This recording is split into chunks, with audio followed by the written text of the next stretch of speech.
अगर आप सभी चाहते हैं कि हम नारायण पंचायत का ऑडियो वीडियो सबसे पहले आप तक पहुंचे, तो हमारे YouTube चैनल हम नारायण पंचायत को लाल बटन दबाकर चैनल को सब्सक्राइब करें और बगल में घंटी के निशान को अवश्य ही दबाएं।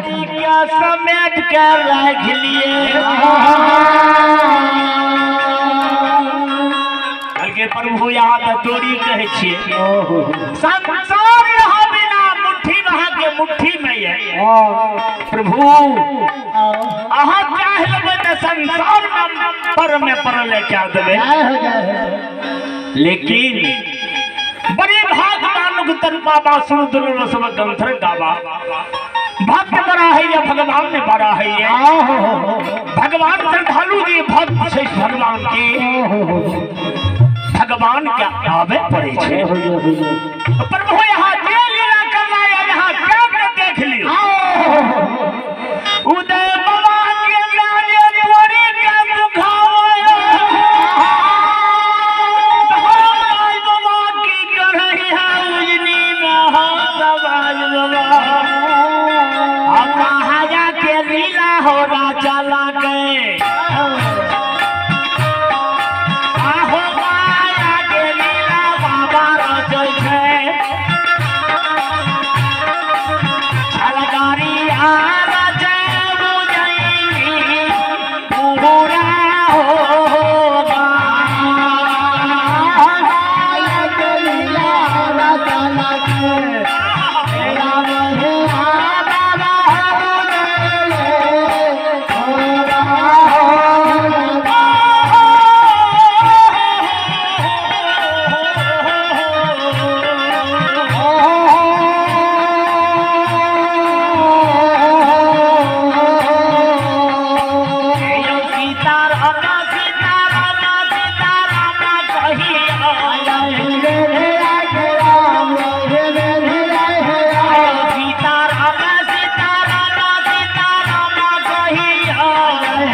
मुट्ठी में कतोरी धमरा समेत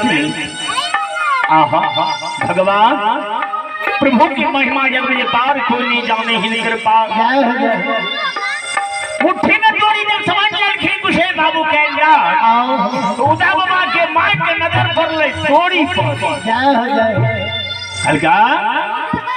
अखनी तो खलिए तोड़ी सबका रहबे करे और तोड़ी तो मने मन दिला गेले दोनों मूर्ति जे ढाल ले मन के बात के भगवान जाने वाला बाबूजी कोट न वकील मोहरी तस्कार जज सब बैठल छे गलती करबे यहाँ के जेल क्या दे और सही करबे तो बेल बह जाए अहना मानव सबके लिए मनुष्य के लिए वकील मोहरी चौकीदार हाकिम तस्कार सब घूम रहले बाबूजी देख रहे को देखेगा देखने वाला देख रहा है कम प्रधान बिस्कुट रखा जो तस्करी है सब फल चाखा महलियादारी सोना चांदी महल जमीन जगह धन दौलत बाबूजी कुछ संग में जय बड़ा में कुछ नहीं कफन में कोनो झोली नहीं बनाल छे बाबूजी ये जाय के बखत में यहाँ नहीं जी जा हो नहीं को लाके गले नहीं देते एक कर्म प्रधान बाबूजी आए है संग में जा चले कुछ नहीं जा हो मन के बात का प्रभु जाने छे और देख रहले मानव संसार में की क्या रहले भैया स्वर्ग नरक कहे में छे हाय है ई बात का देख लियो बाबूजी स्वर्ग नहीं छे कहे सब स्वर्ग नरक एते छे सबके भोग के जाल पर हाय है और धन दौलत महलियादारी कुछ संग में नहीं जा सके भैया बोलने वाला बोल रहा है और कान जे सुने थे कान नहीं सुने थे सुनने वाला सुन रहा चले वाला चल रहले हे भगवान प्रभु बिना कुछ न ढा सके बाबूजी उड़ा बाबा के नाम लाव तोरी मुट्ठी समेत लेल के भगवान की कृपा भगवान के है तेरे संसार के समेट सके उदा बाबा के मन के छबने लागले मां बाप रे बाप आए तो बेटा उदय सब ले जेते मोगल क्या तो मोगल रात है मोगल के उदय मोगल के चलती मोगल के बाबूजी क्या हो उदय बाबा के मोगले पूजला का गुजर खबर मैं तो मन में सोचे लागले धमरा गुवा जान गेल कल के उदय बा की सोच रही है कल के बाबू कहाँ हे सोचे भी जे बेटा उदय सब के राज मोगलक राज में छे कल के छै त की हेते कल के लारल है थोड़ी बिला कल के हमरा झोलार में तो नहीं छोड़ के नहीं बाबा झूठ नहीं बोलो भाई है धवराज के बहादुर जी उदय बाबा के नाम में मन घबरा रहले कल के माली मोगलन में एक पथिया तोड़ी नामेड़िए कलहू में पेड़ के गोठ पर तुम तेल दे रही मोगल राजा के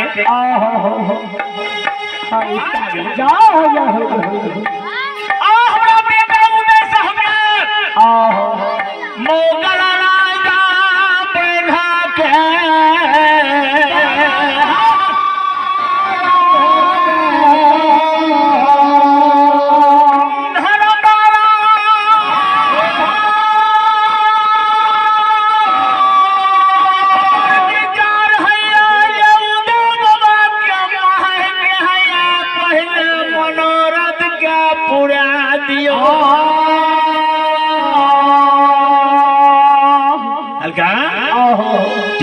सरकार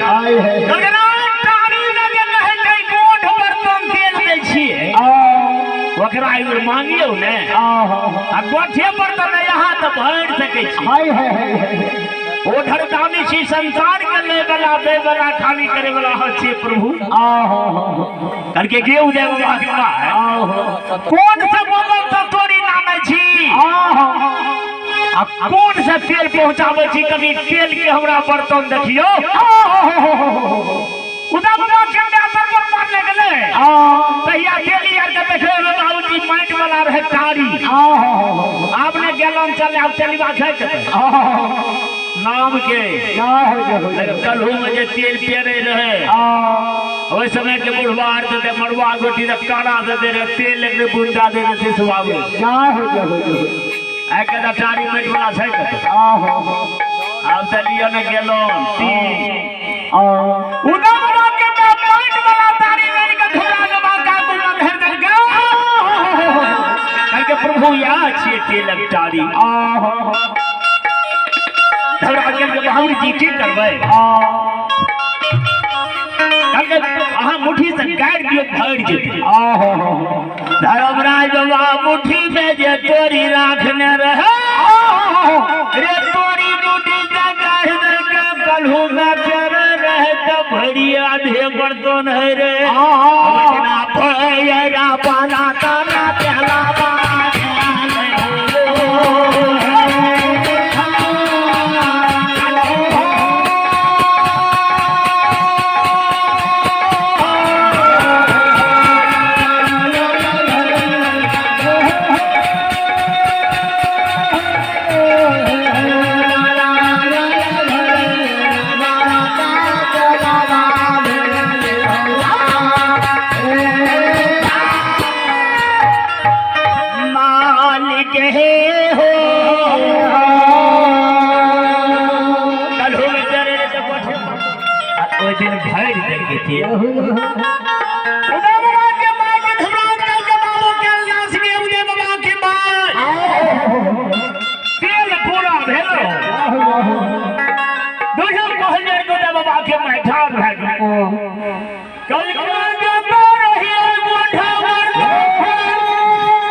एक श्रद्धालु के नाम सुन रहे संतोष बाबू की मम्मी आनी बिहार पुलिस से बाबूजी संतोष बाबू बिहार पुलिस से उनकर मम्मी भगवान के दरबार में उदार हृदय से शानदार 101 टका भगवान के खाता में जमा जाए। मालिक बाबू कैलाश की ओर से आनी परी भक्ता बाबा की ओर से सभी परिवार का भगवान सुख शांति के मंगल हो। माँ भगवती सत्य विद्या माँ सरस्वती सब परिवार में विद्या के भंडार होंगे। जय हो श्रद्धालु की जय हो।